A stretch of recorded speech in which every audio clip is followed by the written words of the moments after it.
great vibes. If anyone was watching them in that warm-up area, we were very impressed. I was anyway. So their transition, looking in for the Niwaza. Needs to really pile some pressure, even if it's not going to be any follow through into a turnover or of a choke or arm lock, but really needs to set some power in there to give him a bit of a taste of what he's capable of doing. Sometimes the fear factor is some good things to put in your repertoire. Body language as well is so important to show you're confident, and then nothing to be messed with. So, and he does, look at it. A lot of confidence there, very serious and focused young man. Dzur, slightly taller than Spalding. He's got that great, he's got a grip there, he's got his head down though, he needs to stronger posture there.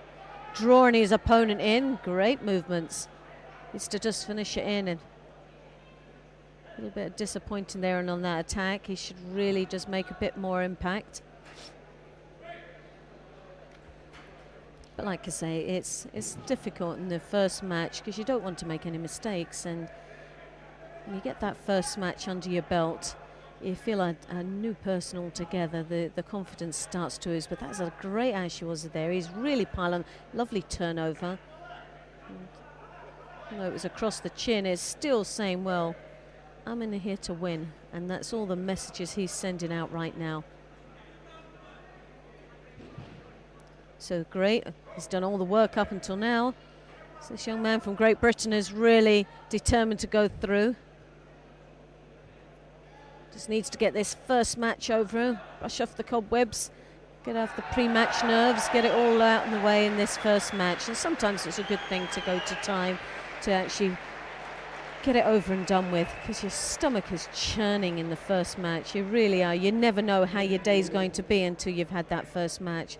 And sadly, sometimes you never get to know at all what you're capable of doing, because the first match is your last match. So you don't really want to make too many mistakes.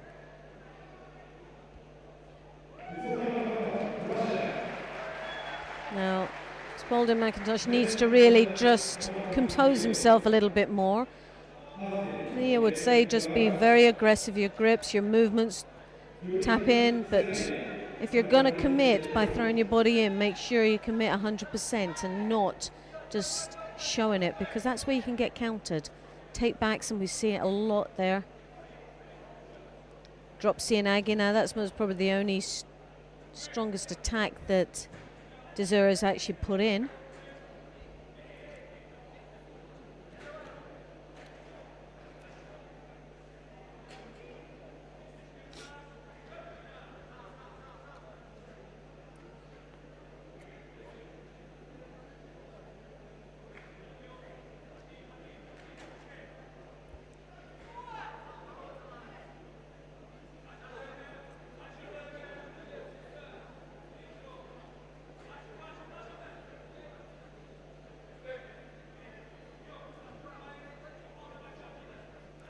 Now this way you've got to be careful. Try and take him over the back, work the Niwaza there, and you're just really wanting him to dig in as tactically as well as giving a bit of power to your opponent. That clock ticks away when you're working hard in Niwaza without committing yourself. So medical attention is now required for Dzur. Now this is a great start for Spalding-McIntosh. He's come out right from the word go onto this mat, determined to get past this first round.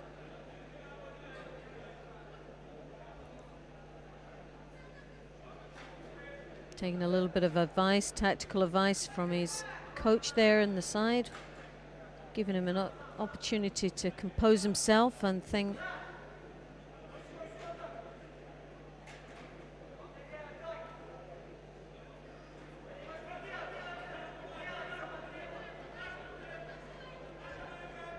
So 1:44 on the clock.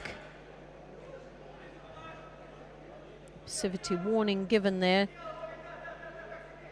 to Dzur. So McIntosh is obviously in a better position, but you do realize that it's not a win until you actually get a score on the board. So tactically, maybe 1 minute to go, he'll pile the pressure on and try and get that other passivity, which means then there'll be a Yuko for against Dzur. So Spalding may be leading. But sometimes you want to leave it till the last moment, just do enough. No, well, that's it. One each, which now puts a Yuko on the board for Spalding-McIntosh and Great Britain. Now working in down there. Clock ticks away, being very positive, rotation, a lot of work. What his coach will be saying is keep busy, keep active, look positive. Let that clock just tick away.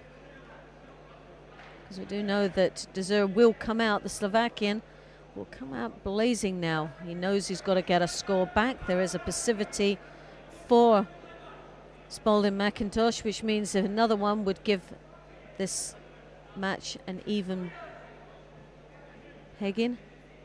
Drops in Aguinal's silly attack there, which could have, oh, lovely finish there. And that's what one is. So the last 38 seconds.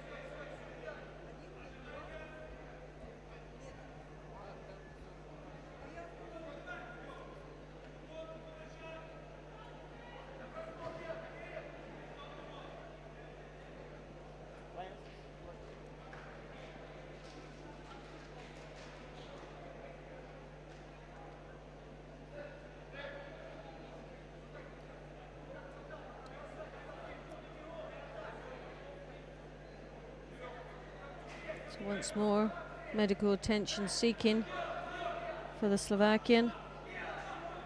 Obviously split a lip.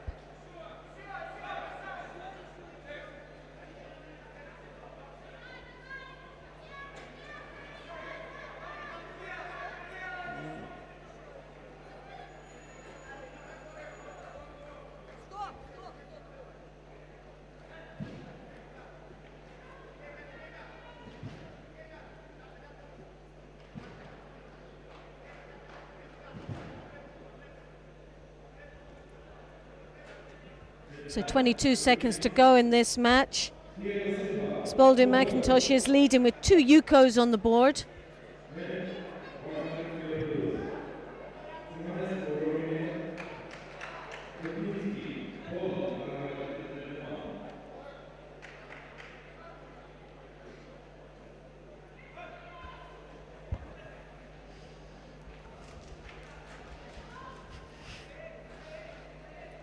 This is a great start for Great Britain and a brilliant win for this young man, and I'm sure he'll be delighted to get this one over and done with.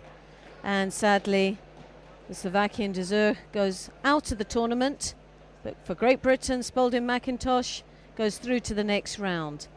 So I'm delighted to have joining me the under-23 European champion, Laura.